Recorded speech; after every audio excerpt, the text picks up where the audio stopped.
As we stand here on the House floor, Ukrainians are bravely defending their country against an illegal invasion by Russian forces ordered by Vladimir Putin. We have seen hospitals attacked, mothers and children crushed by the rubble. We have seen civilians fleeing this tragic conflict via humanitarian corridors agreed to by the Russian government, attacked by Russian troops. We have seen a theater turn shelter with the word children clearly displayed, reduced to rubble. The blood of all these innocents lost in this senseless war is on the hands of one man, Vladimir Putin. And Ukrainians are standing up to this tyrant. They are fighting to stop the advance of an autocratic leader who has launched an illegal, premeditated invasion. And yet, if you listen to certain prominent voices, you will hear some conservative leaders not condemning Vladimir Putin's war, not praising the heroism of Ukrainian President Zelensky, Ukrainian troops, and Ukrainian citizens.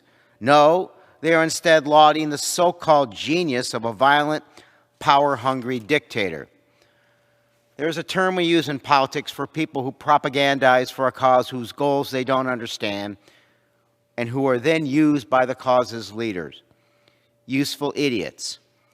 I will not purport to know if the individuals who are praising Putin and spreading misinformation genuinely believe their own words. But I do know that Putin finds them useful. There is a concerningly long list of American conservatives who have turned themselves into Putin's useful idiots.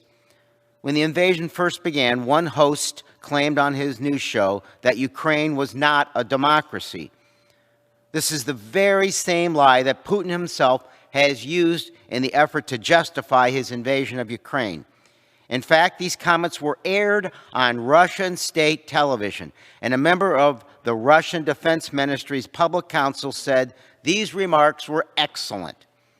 Another conservative voice who has used her platform to criticize Zelensky and echo Russian propaganda, including a Kremlin talking point that Russians created Ukraine, which has been used to justify this invasion.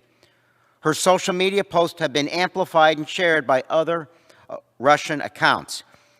Even our own former president has praised Putin, calling the horrific invasion of Ukraine genius. And a member of this very body called President Zelensky a thug and the Ukrainian government incredibly evil.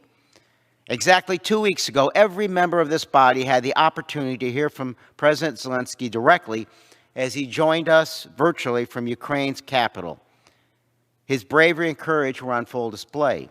He is a hero. Vladimir Putin is a thug. And the repeating of these lies by American voices is playing into his hands. Aiding Putin in this way is not just disturbing because of the role it plays in enabling his messaging of this premeditated invasion. It also speaks to a broader trend among some American conservatives towards sympathizing with autocrats that should worry us all.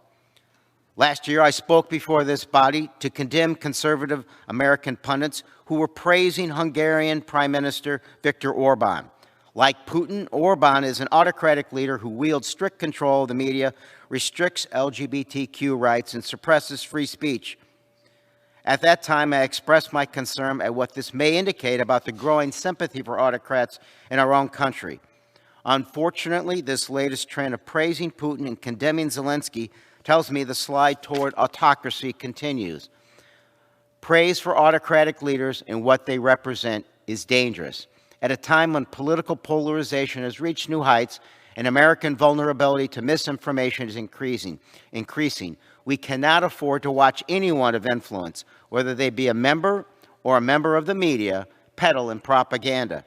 Conservatives should shake off the role of useful idiots and present Putin, this war, and all demagogic leaders as what they truly are. Vladimir Putin has poisoned journalists and jailed his opposition. He has bombed children's hospitals and schools. He has slaughtered innocents in Syria, and today he is murdering civilians in Ukraine. If this has not been enough, these useful idiots and their ilk, I urge them to find the red line Putin would have to cross. To the puppets that are on our screens, our social media, and the halls of Congress perpetrating his lies, I say enough. You are helping Putin in this war. You are helping him strip Ukrainians of their freedom. You are helping our own country slide further from democracy. Lincoln reminded us that we cannot escape history, that we will be remembered in spite of ourselves.